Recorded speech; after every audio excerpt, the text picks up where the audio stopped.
majelis yang dicatatkan oleh Allah Subhanahu wa taala sebagai pemberat timbangan kebaikan di yaumil akhir nanti. Baik, kita akan lanjutkan kembali pembahasan kita. Masih berada dalam Kitabut Thaharah, dan kemarin kita sudah membahas tentang aqsamul miyah, yaitu jenis-jenis air. Dan kalau kita lihat di antara jenis-jenis air ini secara umum dibagi menjadi dua bagian. Yang pertama adalah al-ma'u at-tahur, yaitu air yang suci dan juga dengan zatnya itu bisa mensucikan.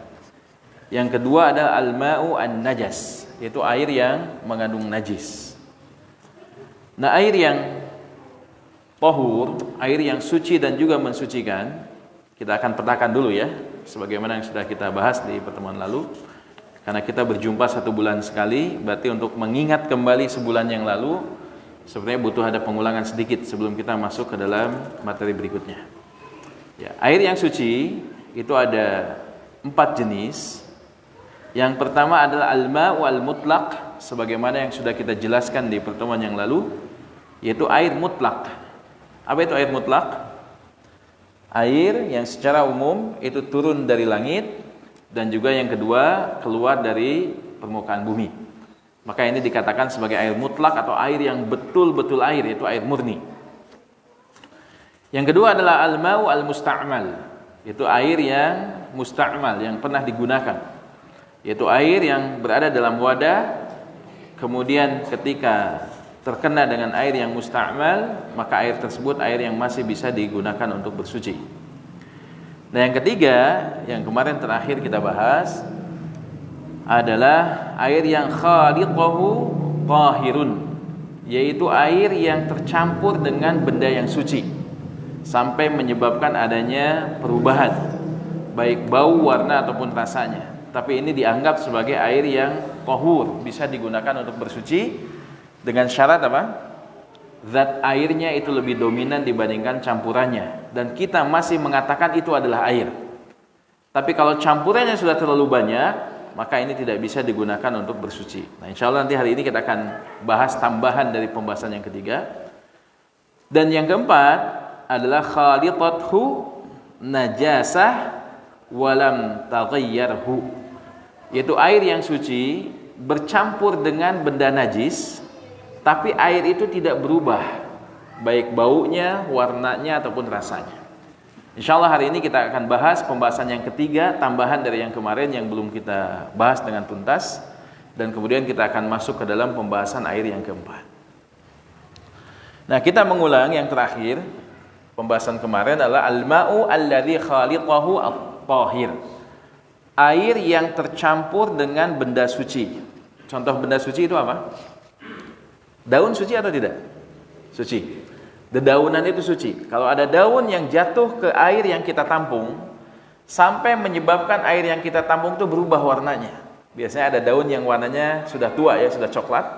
Kemudian dia jatuh ke air, terendam di air tersebut, maka air yang asalnya bening itu berubah sedikit kecoklatan. Itu juga kan daun, berarti suci. Yang kedua, karat besi. Karat besi itu suci atau najis? Suci. Jadi kalau ada keran air yang dibuka kemudian ada campuran warna karatnya atau campuran yang agak menguning dan lain sebagainya, maka ini masuk ke dalam pembahasan hadis ini, yaitu air suci yang bercampur dengan benda-benda suci yang ada perubahan dari air tersebut menjadi berubah baunya, berubah warnanya, dan juga berubah rasanya. Nah, bagaimana hukumnya air suci yang bercampur dengan benda-benda suci? Termasuk di dalamnya tadi apa? Ada daun, ada karat dan lain sebagainya, termasuk di dalamnya sabun. Sabun juga, sabun suci atau tidak? Suci. Kalau ada sabun yang kemudian menetes, tumpah misalkan si sabun tersebut masuk ke dalam bak, sampai si bak ini tercium wanginya wangi sabun, tapi kita masih bisa melihat zat airnya itu lebih dominan, cuman baunya berubah menjadi bau sabun, atau warnanya sedikit terganggu beningnya dan lain sebagainya. Bagaimana hukumnya? Maka penulis hafizahullah ta'ala Dr. Abdullah Bahama mengatakan bahwasanya air yang demikian, bahwasanya jika ada huwal ma'ul ladzi khalituhu syai'un tahirun. Yang dimaksudkan adalah air yang bercampur dengan sesuatu yang suci, sebagaimana yang kita sebutkan tadi, kawaraqus syajar, seperti daun pepohonan, au turab atau debu, au dan sebagainya ya, semua hal yang berkaitan dengan benda-benda suci. Dan beliau mengatakan walam yu'athar alaihi ta'thiran bi khurujihi an itlaqi ismil ma alaihi. Tetapi campuran tersebut itu tidak menyebabkan zat airnya itu, apa ya istilahnya kita sebutkan, si air itu masih kita bisa katakan air, karena sifat-sifat air itu lebih dominan dibandingkan campurannya. Seperti tadi yang tadi kita sebutkan, ada air yang jatuh daun ke air tersebut, kemudian airnya sedikit berubah warnanya, tapi kita masih melihat beningnya air. Maka yang demikian berarti dia masih berada dalam sebutan dari air yang mutlak. Nah, hal yang tersebut itu dianggap sebagai air yang suci.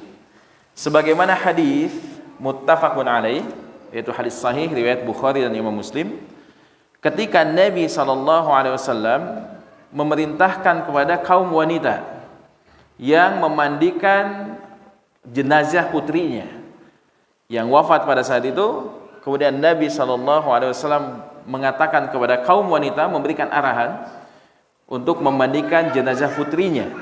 Jadi ketika putrinya meninggal, yang memandikan siapa? Wanita yang lain. Ini dalil yang menunjukkan seorang ayah tidak boleh memandikan jenazah putrinya jika putrinya sudah menjadi seorang yang dewasa. Tapi kalau masih bayi, masih kecil, maka masih dibolehkan. Tapi kalau wanita ini sudah dewasa, sudah nampak kewanitaannya, maka seorang ayah tidak boleh memandikan putrinya, sebagaimana Nabi memerintahkan kepada para sahabat wanita untuk memandikannya, dan beliau tidak memandikannya. Beliau bersabda, "Ighsilnaha thalathan." Maka mandikanlah putriku itu dengan 3 kali mandian. Au khamsan, atau 5 kali mandian. Au aktsara min dzalika, atau yang lebih dari itu. In ra'aituhunna dzalika, jika kalian menghendaki atau membutuhkan lebih dari itu. Jadi memandikan jenazah sunnahnya adalah ganjil, 3 kali memandikannya, atau 5 kali, atau boleh lebih dari itu kalau seandainya dibutuhkan. Bima'in wasidrin, dengan menggunakan campuran air dan daun sidr. Daun sidr itu daun apa di kita? Daun bidara ya. Daun bidara yang dicampurkan dengan air.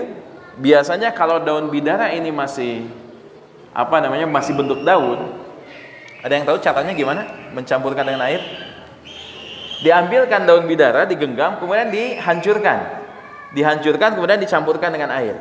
Mungkin waktu kita kecil ada yang pengalaman bikin ini babalonan pakai daun apa namanya? Yang kayak lampu-lampuan itu, daun sapatu kuda. Ya, terkadang kan begitu, diambil daunnya, kemudian diremas-remas sampai getahnya keluar, baru dicampurkan dengan air. Nah, itulah daun bidara juga sama seperti itu. Berarti si air ini bercampur dengan daun yang dihancurkan tadi. Dan Nabi SAW memerintahkan putrinya dimandikan, dan salah satunya dengan menggunakan air yang dicampuri dengan bidara. Berarti air yang bercampur dengan daun bidara itu hukumnya apa? Suci. Kalau tidak suci pasti nggak boleh digunakan untuk memandikan jenazah. Jika dibolehkan dipakai untuk memandikan jenazah, berarti air ini suci dan juga mensucikan, padahal air ini tercampur dengan daun. Inilah para ulama beristimbat dengan dalil ini, yang menunjukkan bahwasanya benda-benda suci ketika bercampur dengan air, walaupun sedikit berubah baunya, warnanya, dan rasanya, maka masih tetap bisa digunakan untuk bersuci. Sekarang penulis menyebutkan kondisi lainnya, yaitu taghayyar al-ma, ketika terjadi perubahan pada air. Beliau hafizahullah ta'ala mengatakan, idza taghayyara al-ma bi syai'in athara 'alaihi akhrajahu an kaunihi ma'an ila syai'in akhar. Jika air itu berubah dan perubahannya itu menyebabkan keluar dari sebutan zat airnya, jadi campurannya saking banyaknya campuran tersebut sampai kita tidak lagi bisa mengatakan itu adalah air, berubah bentuk menjadi bentuk yang lainnya, disebabkan karena asar atau efek dari campurannya tersebut. Contohnya seperti apa? Kasyai, seperti air yang dicampur dengan teh. Sampai warna tehnya itu sudah saking pekatnya sampai tidak bisa terlihat warna beningnya air. Nah, yang demikian itu yang pertama. Yang kedua wa asir. Yang kedua seperti jus. Jus itu berarti buah dicampur dengan air. Berarti air bercampur dengan benda suci. Kemudian ketika dicampur, jusnya itu jadi. Kemudian kita masih melihat itu air atau jus? Berubah menjadi jus, jadi kental. Bahkan zat airnya pun tidak terlihat. Nah, ini berarti terjadi perubahan yang menjadikan zat airnya itu tidak lagi nampak. Maka beliau menyebutkan fala tasihhu at-taharatu bihi. Maka tidak sah kalau kita bersuci dengan air yang demikian. Jadi batasan air yang bercampur dengan benda suci, apakah bisa digunakan untuk bersuci atau tidak, itu dilihat seberapa besar campurannya. Kalau campuran itu lebih banyak dibandingkan airnya, sampai campurannya lebih dominan, seperti tadi, jus. Maka jus itu kan menjadi mengental si airnya, kemudian tidak lagi terlihat zat airnya, yang nampak adalah warna dari buah tersebut. Jika demikian, maka sudah tidak boleh lagi digunakan untuk bersuci. Tapi kalaupun boleh, asal lebarnya bersuci pakai jus. Untung tidak dibolehkan, jadi kita bisa meminum jusnya, kemudian nyari air yang lain untuk bersuci. Maka tidak sah seseorang bersuci dengan menggunakan air yang bercampur dengan campuran yang campurannya itu sudah lebih dominan dibandingkan airnya dan kita tidak lagi bisa melihat zat dari airnya tersebut. Maka ini hal yang menyebabkan tidak sahnya seseorang bersuci dengan benda demikian. Nah, yang keempat, bagian yang keempat, yang ketiga berarti sudah tuntas ya. Sekarang bagian yang keempat yang belum kita bahas. Al-ma'ul ladzi, yaitu air yang khalitathu najasatun wa lam taghayyarhu, air yang bercampur dengan najis. Sekarang kalau tadi pembahasannya adalah air yang bercampur dengan benda suci. Nah, sekarang pembahasannya adalah air yang bercampur dengan benda najis. Benda najis contohnya apa? Air kencing, kotoran, bangkai dan lain sebagainya. Maka ini adalah najis. Nah, bagaimana hukumnya kalau najis ini bercampur dengan air yang akan digunakan untuk bersuci? Maka penulis hafizahullahu taala mengatakan bahwasanya huwa ma waqa'a fihi syai'un minan najasat. Yang dimaksudkan adalah air yang bercampur, air yang suci itu bercampur dengan benda-benda najis seperti kalbaul, seperti air kencing, wal maitah, bangkai, wa ghairu dzalika, dan selain itu walam yataghayyar ahadun awsafuhu, dan tidak terganggu, tidak berubah salah satu di antara sifat-sifat dari air ini. Sifatnya itu apa? Baunya, warnanya, rasanya. Ini adalah sifat-sifat dari air. Air memiliki sifat berbau atau tidak sih air? Air tidak memiliki bau. Kemudian warna, air warnanya bening. Kemudian rasa, sebagaimana yang kita rasakan air itu ada rasa khas dari air tersebut. Nah, kalau ada bangkai yang masuk ke air tersebut, kemudian tidak berubah, baunya tidak berubah, warnanya tidak berubah, rasanya tidak berubah. Disebabkan karena apa? Bisa jadi jumlah airnya sangat banyak, tetapi campurannya sedikit. Seperti misalkan bangkai sapi. Bangkai sapi besar atau kecil? Besar. Tapi besarnya bangkai sapi ini tidak akan berpengaruh kepada kesucian air ketika bangkai sapi ini berada di lautan yang sangat luas. Jadi air laut itu tidak akan jadi najis disebabkan karena adanya bangkai sapi. Kenapa? Karena airnya lebih banyak dibandingkan bangkainya. Tapi bangkai tikus, kita tahu ya, tikus lebih kecil dibandingkan sapi. Tapi tikus bisa menyebabkan najisnya air kalau dia jatuh di tempat atau di wadah air yang jumlahnya sedikit. Misalkan jatuh di ember kita, maka ember itu ketika terkena najis bangkai tikus di tempat tersebut, maka baunya menjadi bau bangkai, warnanya pun berubah, rasanya mungkin kita tidak mau merasakannya, maka hal yang demikian menyebabkan air ini tidak suci kembali. Tapi kalau seandainya tidak berubah bau, warna dan rasanya, maka masih bisa digunakan untuk bersuci dan masih dikatakan sebagai air yang suci. Sebagaimana sabda Nabi yang mulia sallallahu alaihi wasallam dalam hadis riwayat Imam Ahmad dan juga Imam At-Tirmidzi berkaitan dengan perkataan beliau sallallahu alaihi wasallam berkaitan dengan Bi'ril Budha'ah. Ada namanya sumur Budha'ah, diberikan nama dengan nama sumur Budha'ah. Ketika ditanya tentang hukum sumur tersebut, air sumur tersebut, kenapa? Karena para sahabat mengetahui sumur di zaman itu, zaman sekalian, tidak seperti di zaman kita sekarang. Jadi kalau kita ingin menggali sumur di zaman Nabi sallallahu alaihi wasallam, itu pasti mencari tempat yang paling rendah. Karena air itu dengan teknologi yang ada pada zaman itu kan tidak bisa digali terlalu dalam karena teknologinya terbatas. Maka dicarilah tempat yang paling rendah. Dari tempat yang paling rendah inilah kemudian digali dan disitulah akan terdapat air. Dan sumur Budha'ah adalah sumur yang sangat besar.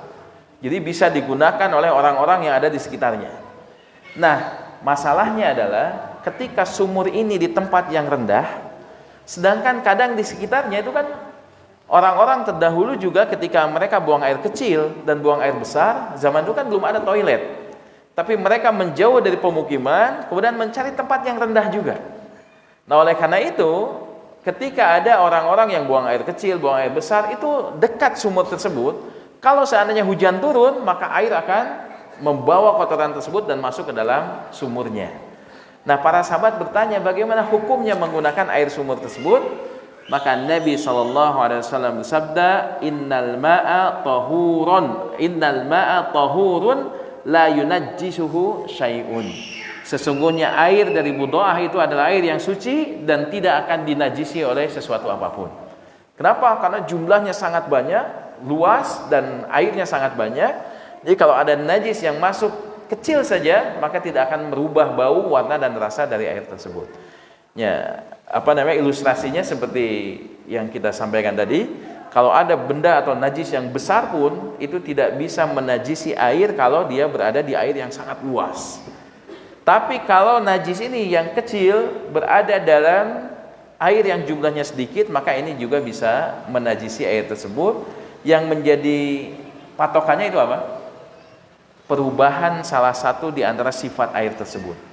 Kalau terjadi perubahan, baunya berubah menjadi bau najis, warnanya berubah menjadi warna najis, rasanya berubah menjadi rasa najis, maka salah satu di antara ketiga sifat ini ada, maka terjadilah air ini air yang najis. Contoh misalkan, ada seseorang yang dia akan berwudu, misalkan di tempat umum, yang ternyata tidak ada tempat wudu yang khusus, tapi yang ada adalah toilet. Ternyata di toilet itu ada bak, ada satu bak, dan ketika kita kocorkan air, ternyata tidak nyala airnya. Yang ada adalah air yang tersisa di bak tersebut. Dan kadang kita ragu, air ini najis atau tidak. Jangan-jangan ada orang yang sebelumnya itu kencing, kemudian cipratan air kencing yang masuk ke situ, atau bisa jadi dia kencing kemudian cebok menggunakan air tersebut dengan tanpa menggunakan alat. Misalkan dia cebok dengan tangan kiri, kemudian dia ngobok dengan tangan kiri. Kan ada kemungkinan seperti itu ya. Ada kemungkinan air itu kita tidak tahu najis ataukah tidak najis. Pertanyaannya, apakah kita boleh menggunakan air tersebut untuk bersuci? Boleh atau tidak? Maka jawabannya, lihat dulu sifatnya, lihat dulu airnya. Karena al-aslu fil asya' at-taharah. Hukum asal segala sesuatu adalah suci. Jadi kalau tidak ada yang menyebabkan keluar dari hukum asalnya, maka kesucian ini berada dalam kondisinya. Air ini berada dalam kondisi sucinya kalau tidak ada perubahan salah satu di antara tiga tadi. Misalkan kita lihat air nih, kalau dilihat bening nih airnya, tidak ada perubahan sedikit pun dari air tersebut dari sisi warna. Kemudian kita cium airnya, kemudian juga tidak terasa bau. Mulailah kita berwudu, mencuci tangan gitu. Tapi ketika kita kumur-kumur dan menghirup air ke hidung, ternyata airnya terasa apa ya? Kalau hangsir itu apa? Ya, terasa agak pesing si airnya.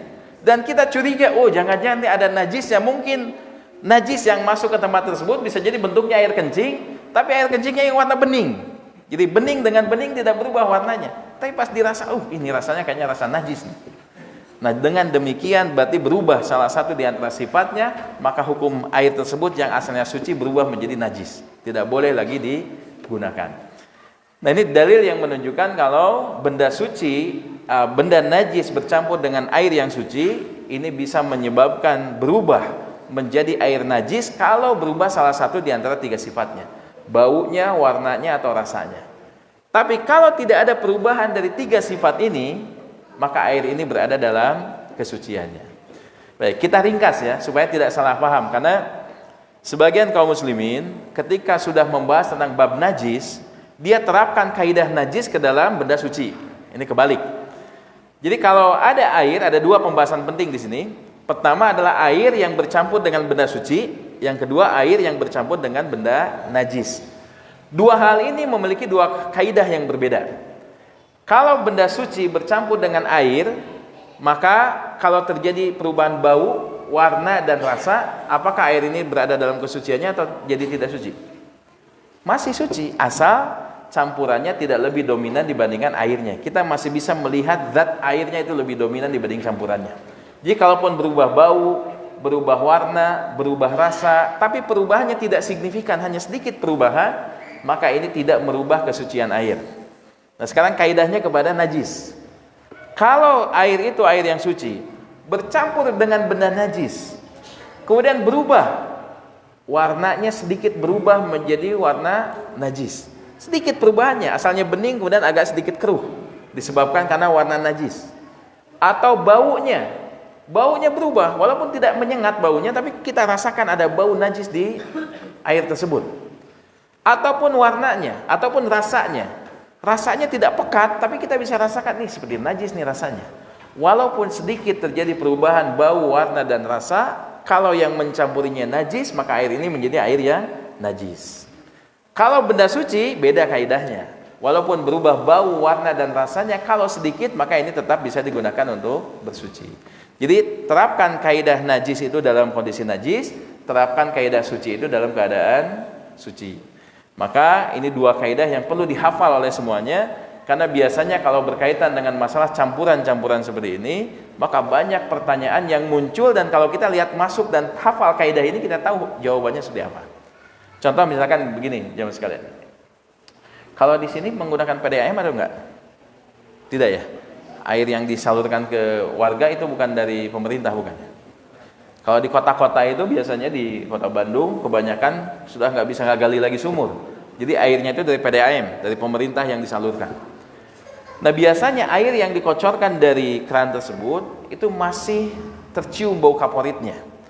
Sangat kuat bau kaporitnya. Bahkan kalau ketika di awal kali air ini keluar, ketika disimpan di wadah, wadahnya pun putihnya itu bukan putih bening, tapi putihnya seperti ya sebagaimana air yang tercampur dengan kaporit.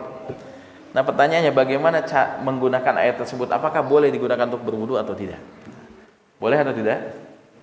Nah kembali ke kaidah tadi, kita lihat kaporit itu benda najis atau benda suci? Suci. Berarti masukkan kaidah air bercampur dengan benda yang suci. Kalau air tersebut bercampur dengan benda yang suci, kemudian terjadi perubahan bau, atau terjadi perubahan warna, atau terjadi perubahan rasa, dan bau, warna, dan rasanya itu tidak dominan, zat airnya lebih dominan dibandingkan campurannya, maka air tersebut masih berada dalam keadaan suci, dan kita boleh menggunakan untuk berwudu, untuk mandi, dan lain sebagainya. Nah, ini kaidah berkaitan dengan masalah air yang tercampur dengan benda suci ataupun air yang tercampur benda najis. Nah sekarang itu air yang suci ya, empat-empatnya sudah kita bahas, alhamdulillah. Sekarang kita masuk ke dalam pembahasan yang kedua, yaitu air najis. Apa itu air najis? Dalam pembahasan fikih, maka air najis itu tidak dianggap atau tidak dibahas air yang zatnya memang najis. Seperti air kencing itu sudah tidak perlu dibahas lagi, karena memang secara zatnya sudah najis. Nah yang jadi pembahasan adalah wahwa ma waqa'a fihi syai'un minan najasat, yaitu air yang bercampur dengan benda-benda najis, kal baul seperti air kencing, wal aul maitah atau bangkai, faghayyarat an najasah ahadu awsafihi ats-tsalatsah, kemudian menjadikan perubahan salah satu di antara tiga sifat air tersebut. Bisa berubah baunya, bisa berubah rihuhu atau baunya, au ta'muhu atau rasanya, au launuhu atau warnanya.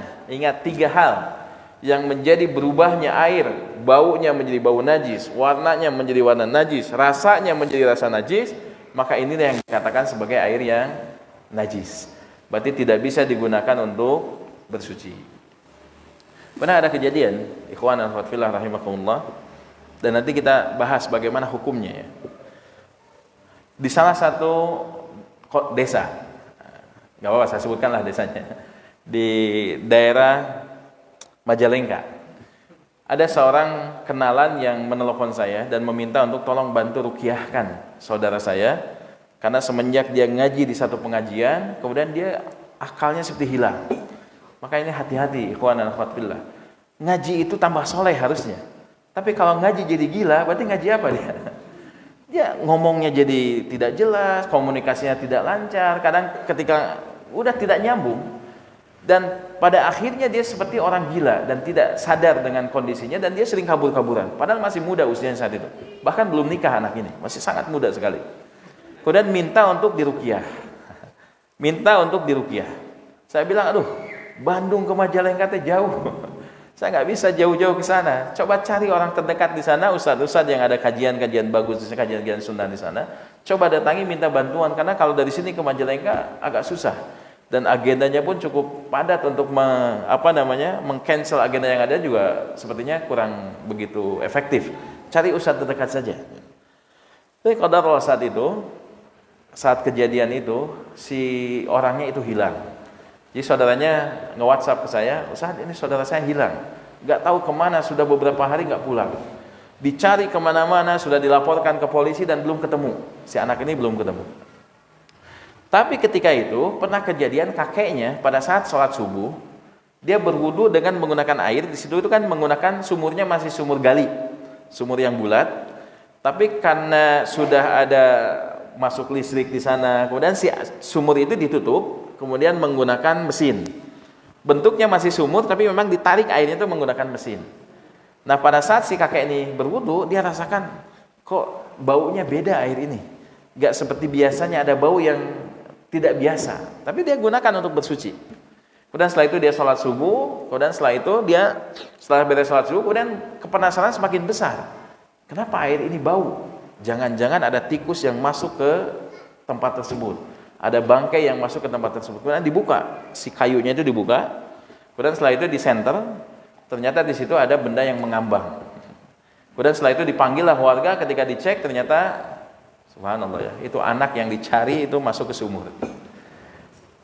Masya Allah ya, ini kejadian yang di luar dugaan, dan begitulah syaitan.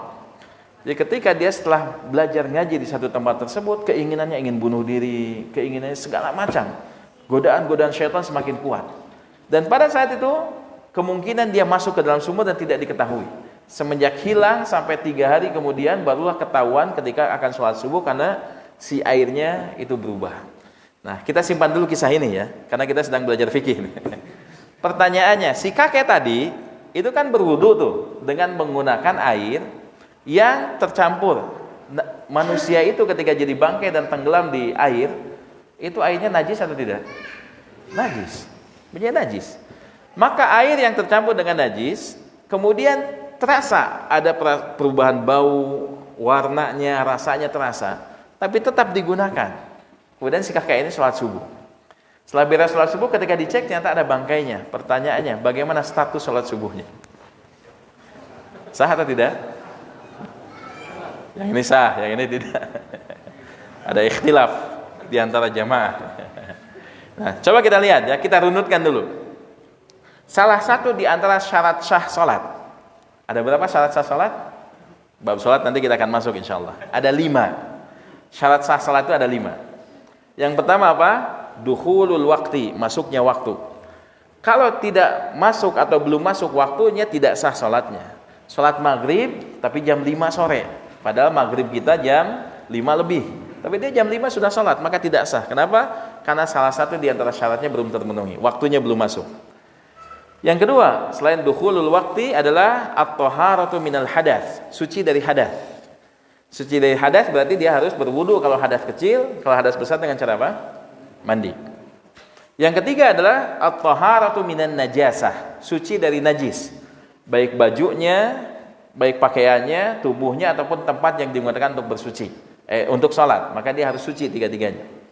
Kemudian yang keempat adalah istiqbal qiblah, menghadap ke arah kiblat. Yang kelima adalah satrul aurah, menutup auratnya. Kita lihat, suci dari hadas itu dengan cara apa? Berwudu. Nah, berarti suci dari hadas merupakan salah satu di antara syarat sahnya sholat. Nah, sekarang tadi kalau dia berwudu dengan air yang mengandung najis, sah atau tidak wudunya? Tidak sah. Kalau wudunya tidak sah, berarti berefek sholatnya sah atau tidak? Tidak sah. Oleh karena itu jawabannya kalau kita runut seperti itu, kita tahu berarti sholat yang tadi dilakukan ketika subuh tidak sah. Kenapa? Karena dia berwudu dengan air yang mengandung najis, dan sholatnya tidak sah disebabkan wudunya tidak sah karena dia menggunakan air yang mengandung najis. Berarti kalau wudunya tidak sah, otomatis sholatnya tidak sah.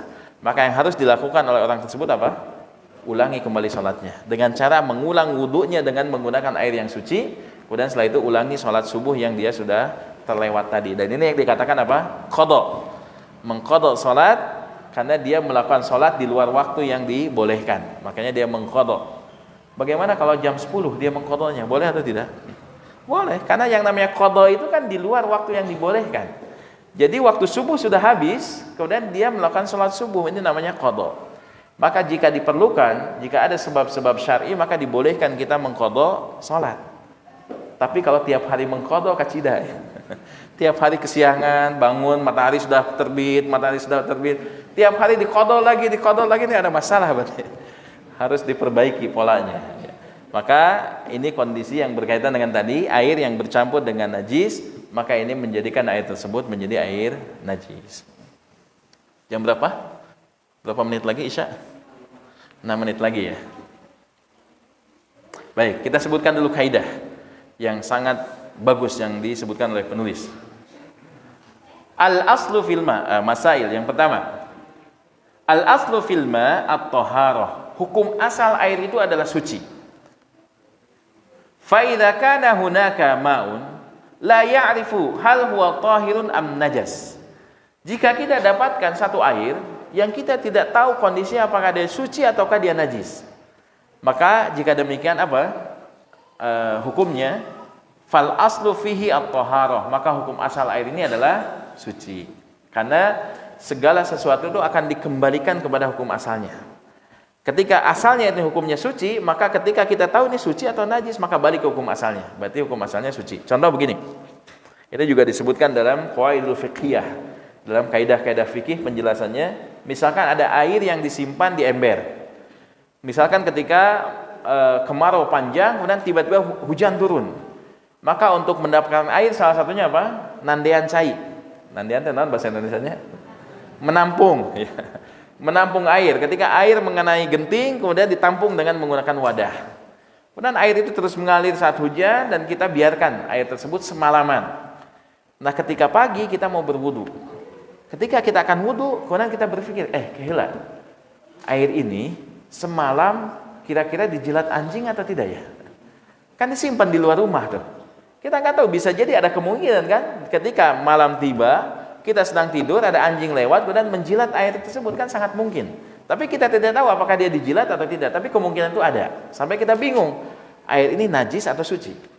Maka kalau dalam kondisi ini, apa yang harus kita lakukan? Kembali kepada kaidah tadi. Al-aslu fil ma at-taharah. Hukum asal daripada air adalah suci. Kalau kita tidak tahu dan tidak melihat secara langsung kalau air ini terkena najis, maka hukum asalnya adalah suci.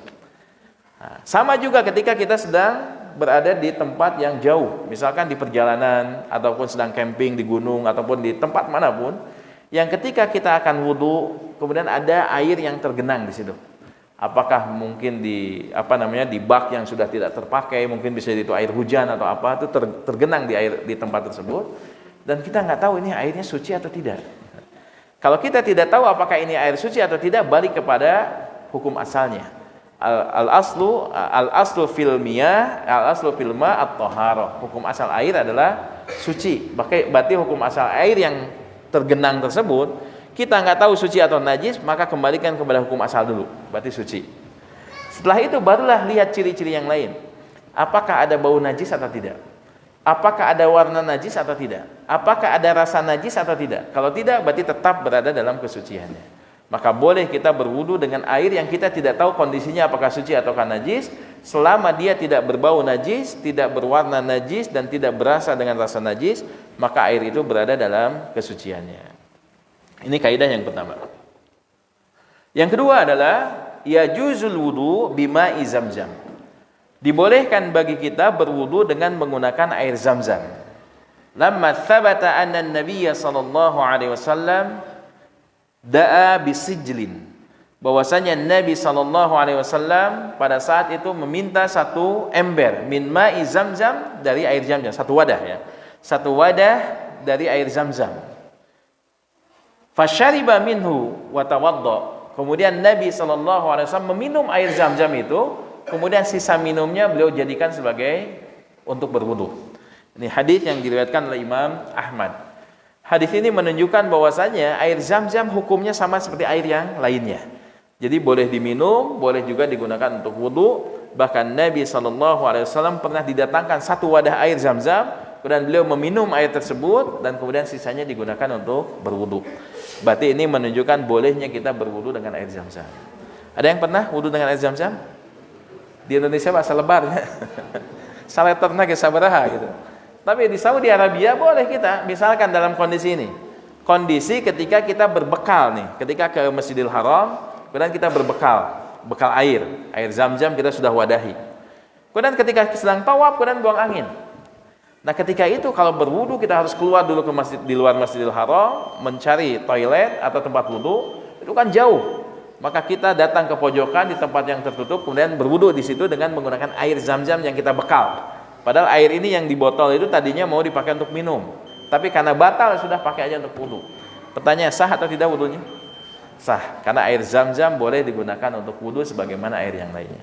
Baik, alhamdulillah sudah masuk Isya, kita pendengarkan dulu azan. Setelah itu nanti ada tanya jawab, silahkan dipersiapkan tanya jawabnya. Insyaallah kita akan jawab semampunya. Wassallallahu ala nabiyyina Muhammadin wa ala alihi washabbihi ajmain wa akhiru dawana alhamdulillahirabbil alamin.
Baik, kita lanjutkan. Bismillahirrahmanirrahim. Bismillahirrahmanirrahim. Wassalatu wassalamu ala man la nabiyya ba'dah wa ala alihi washabihi ajmain.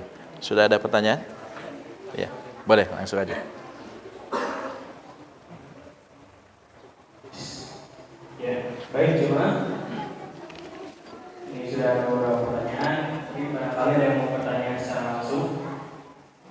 Ada yang mau bertanya secara langsung. Oh iya, silakan Pak. Pertanyaan langsung dulu.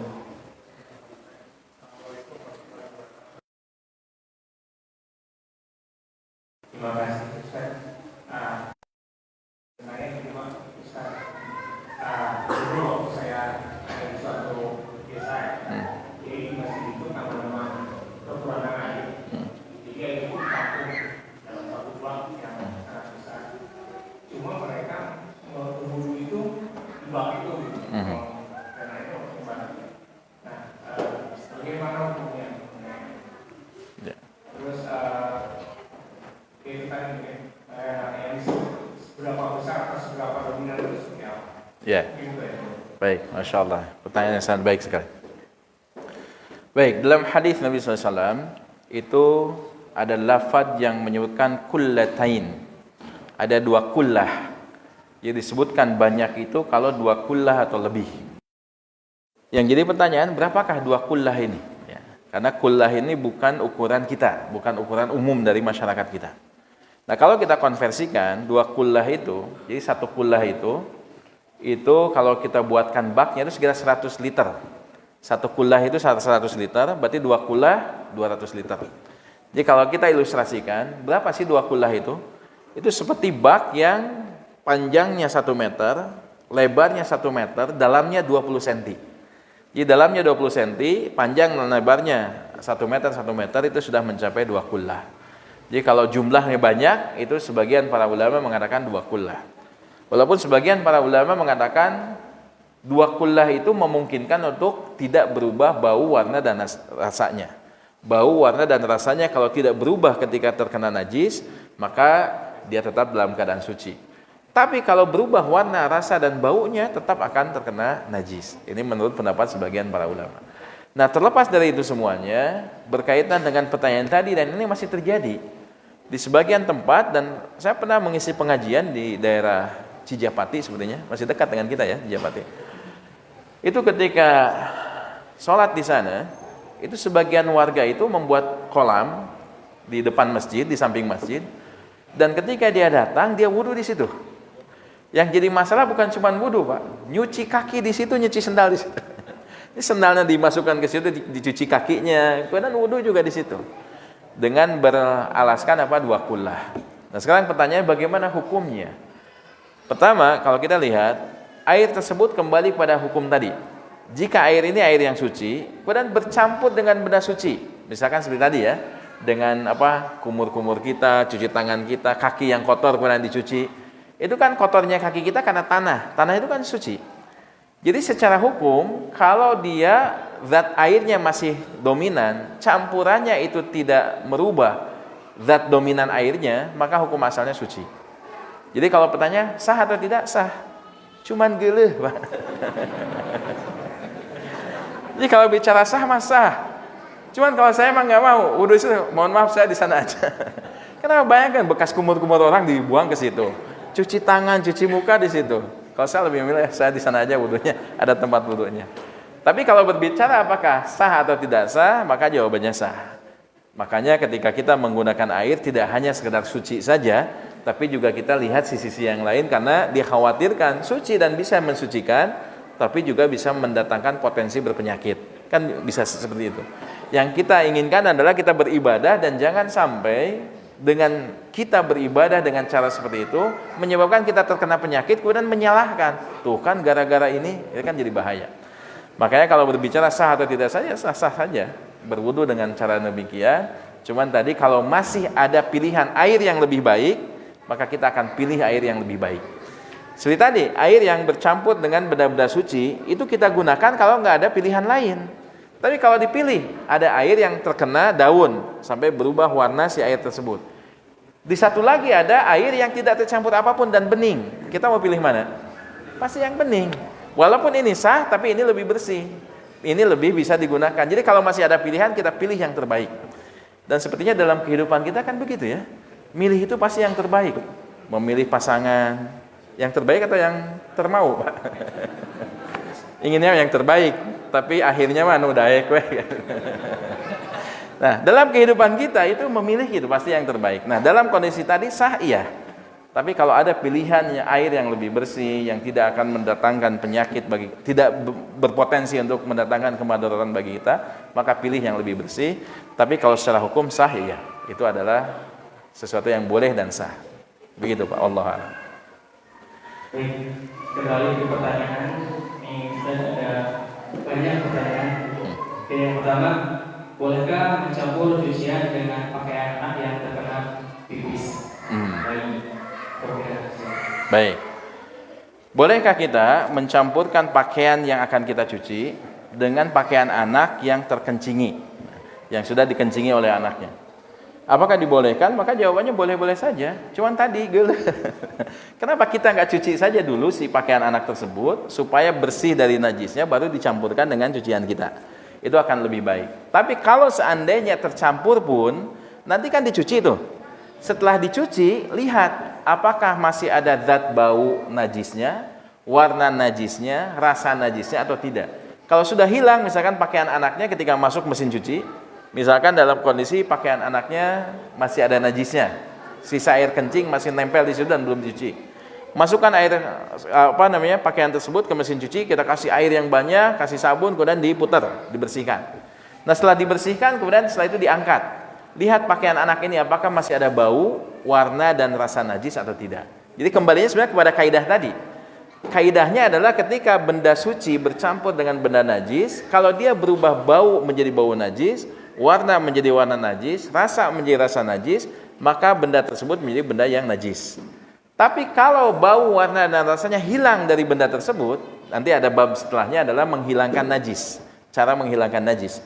Jadi kalau najis itu sudah hilang baunya, hilang warnanya, hilang rasanya, maka kembali benda tersebut menjadi benda yang suci. Maka jika berkaitan dengan masalah ini, pakaiannya kalau sudah tidak bau, tidak berubah warna dan rasanya, sudah hilang bau, warna dan rasanya, maka kembali suci. Tapi kembali tadi, yang terbaik tetap untuk meyakinkan kita dan supaya tidak tersebar si kotoran ini ke yang lainnya, maka cuci dulu tersendiri yang ada najisnya. Setelah hilang najisnya baru dicampurkan dengan pakaian yang lainnya agar kita bisa benar-benar yakin dan bukan hanya sekedar bersih tapi juga suci. Begitu, wallahu a'lam. Baik, Ustaz. Ini ada pertanyaan lagi. Bagaimana saat keadaan banjir di mana kesulitan air bersih? Bolehkah bersuci menggunakan air banjir? Ini banjirnya banjir tinggi misalnya. Banjir bandang. Ya. Baik, bagaimana hukumnya bersuci dengan air hujan? Banjir itu kan dari hujan kan? Air hujan yang tidak tertampung dan tidak terserap kemudian bercampur dengan air yang ada di sekitarnya. Kemudian setelah itu dianggap cilencang lah bahasa Sunda namanya. Nah, bagaimana hukumnya berwudu dengan air tersebut ketika kita tidak memiliki air lain selain air tersebut? Maka kita lihat hukum air tadi adalah suci. Air hujan suci atau najis? Suci. Ketika dia turun kena dengan tanah, pertanyaan tanah suci atau najis? Suci. Berarti air suci bercampur dengan benda suci. Tapi kalau kita lihat air yang terkena banjir ini kan bentuknya macam-macam. Kalau penanya ini orang Jepang, saya yakin pasti airnya bisa dipakai untuk bersuci. Karena banjir di Jepang mah bening, seperti kolam renang. Kalau kita lihat di berita-berita kan banjir di Jepang tapi bersih gitu si airnya. Tapi kalau banjir di kita saya nggak yakin sebening itu. Mungkin bisa jadi warnanya sangat pekat. Nah, bolehkah kita berwudu dengan air tersebut? Maka jawabannya boleh, tapi dengan syarat. Gimana syaratnya? Ini kan kondisi tidak ada air lain kecuali itu kan. Caranya gimana? Tampung dulu airnya. Karena air setelah ditampung nanti si kotoran itu kan ngendap ke bawah. Nah, nanti sisa air yang bening di atasnya itu boleh digunakan untuk bersuci. Jadi air yang bercampur dengan tanah, warnanya coklat, itu boleh ditampung saja dulu. Nanti dalam waktu tertentu si tanahnya itu akan mengendap dan airnya terlihat bening yang di atasnya, tinggal diambil yang atasnya kemudian digunakan untuk bersuci, maka ini dibolehkan. Dalam kondisi tadi tidak ada air yang lain kecuali air tersebut, maka boleh dilakukan dengan cara demikian. Atau kalau ada filter, penyaring, cara untuk membersihkan air yang terkena dengan campuran, misalkan dengan menggunakan ada spons khusus yang airnya kemudian dialirkan ke sana, kemudian tersaring, hasilnya kemudian menjadi bersih, menjadi bening kembali, maka ini juga boleh digunakan. Karena benda tersebut adalah airnya air suci, campurannya pun campuran suci. Bagaimana kalau nyampur dengan air sungai? Boleh atau tidak? Ingat, air sungai itu hukum asalnya apa? Suci. Yang menjadi tidak suci apa? Campurannya itu, yang kotoran masuk ke sungai, air kencing masuk ke sungai, kan campurannya. Tapi kalau tidak ada indikasi-indikasi itu, maka kembali kepada 3 hal tadi. Apakah ada terjadi perubahan bau, warna, dan rasa seperti bau najis, warna najis, atau rasa najis atau tidak? Kalau tidak, berarti kembali kepada hukum asalnya, air tersebut air yang bisa digunakan untuk bersuci. Begitu, wallahu a'lam. Nah, dari sebelum ke yang masak, barangkali jangan yang bertanya langsung lagi. Waalaikumsalam warahmatullahi wabarakatuh.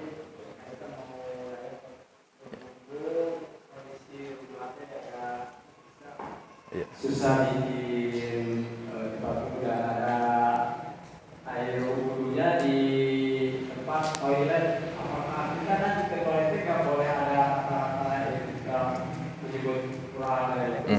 Kita hanya sendiri itu karena dekat toilet gimana air wudhunya kita sadar tidak? Baik, masya Allah ya. Ini pertanyaan yang mewakili kita semuanya sebenarnya. Yang punya tempat wudhu khusus kayaknya nggak banyak. Sebagian besar di antara kita mungkin wudhunya juga di keran yang ada di toilet. Ya, bagaimana hukumnya demikian? Yang pertama, toilet yang kita miliki di rumah kita, maka pastikan tempat itu bersih. Jadi setelah buang hajat, buang air kecil atau buang air besar, pastikan tempat itu bersih, yaitu dengan disiram kembali.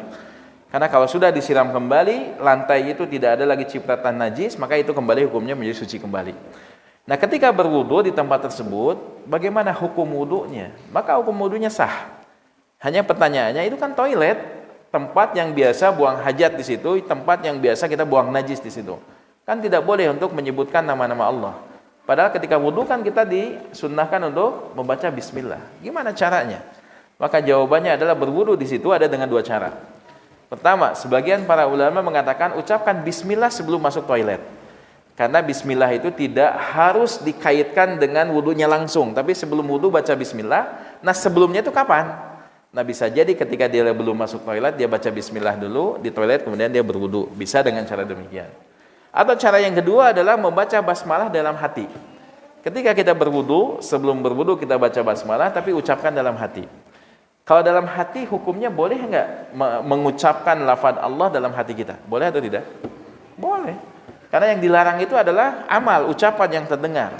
Bahkan ketika kita di toilet, kemudian terkadang orang yang sedang menghafal Quran, itu kan otomatis ya memorinya itu untuk mengulang-ulang. Walaupun kita diam, tapi hati kita mengulang lagi. Kadang orang yang sedang merojaah hafalan, sedang menghafal Quran, masuk toilet itu otomatis dia ulang si hafalannya tersebut. Maka hal yang demikian maka tidak masalah. Karena yang dilarang itu mengucapkan dengan lisan kita. Tapi kalau kita dalam hati mengucapkan basmalah ketika berwudu, maka tidak masalah. Maka begitu caranya Pak ketika berwudu. Mudah-mudahan Allah mudahkan kita semuanya untuk punya tempat wudu tersendiri, ya, tidak di toilet. Rumah yang luas dan nyaman, insyaallah. Baik, Ustaz. Ya. Ini masih banyak, tapi mungkin satu pertanyaan terakhir. Bismillah, izin bertanya Ustaz. Jika dalam satu kondisi tidak ada air lain selain air yang bercampur dengan najis dan mengubah salah satu sifat airnya, mungkin lagi sampah atau kerja, apakah diperbolehkan untuk bertayamum? Ya. Jika ada air, tapi airnya air najis, apakah kita berwudu dengan air najis tersebut, ataukah kita bertayamum? Kita lihat sabda Nabi SAW ketika seseorang membawa air, bahkan bukan air najis, tapi air yang suci. Tapi air yang suci ini yang jumlahnya terbatas. Para sahabat mengatakan, ya Rasulullah, idza tawadda'na fa'atashna. Kalau kami berwudu dengan menggunakan air tersebut, maka kami kehausan. Karena tidak bisa minum, airnya habis dipakai untuk wudu. Dan kalau kami minum, kami tidak bisa berwudu karena habis airnya untuk minum. Kemudian mereka bertanya tentang hukum berwudu dengan menggunakan air laut. Maka Nabi mengatakan apa? Air lautnya yang dipakai. Apa yang dikatakan oleh Nabi SAW? Huwa tahurun ma'uhu wal hillu maitatuhu. Maka airnya itu suci dan bangkainya itu halal. Ini menunjukkan apa? Air suci saja kalau dia bawa yang tidak memungkinkan digunakan karena dia ada kebutuhan lain, itu menggunakan media lain, menggunakan air laut. Maka kondisi tadi, kalau sudah tidak bisa diusahakan air yang lain kecuali yang ada air najis nih, air yang tercampur najis, dan tidak bisa diusahakan untuk mendatangkan air yang suci, maka disinilah muncul kebolehan dia bertayamum. Kenapa? Ada air tapi najis, dan air yang sucinya tidak ada, dicari tidak ketemu kecuali air tersebut. Maka ini menunjukkan tentang kebolehannya dia bertayamum pada saat itu, karena tidak mampu untuk mendatangkan air dan airnya memang tidak tersedia air yang sucinya, maka pada saat itu dibolehkan baginya untuk bertayamum. Begitu, wallahu a'lam. Baik, sudah cukup ya? Sudah masuk waktu untuk melaksanakan salat Isya. Alhamdulillah, ikhwan dan akhwat fillah rahimakumullah, Bapak dan Ibu yang sama-sama mengharapkan ridha Allah. Semoga Allah melimpahkan kebaikan dan keberkahan kepada kita semuanya dan juga perlindungan, dan kita berharap semoga Allah mengampuni setiap dosa-dosa kita, menerima setiap amal kita, dan kita berharap semoga Allah mengumpulkan kita kembali di syurga Allah Subhanahu wa taala. Kita cukupkan dan kita tutup dengan doa kifaratul majlis. Subhanakallahumma bihamdika asyhadu an la ilaha illa anta astaghfiruka wa atubu ilaik. Wassalamualaikum warahmatullahi wabarakatuh. Nah, saya syukur kepada para Wa iyyakum. manfaat awal jemaah yang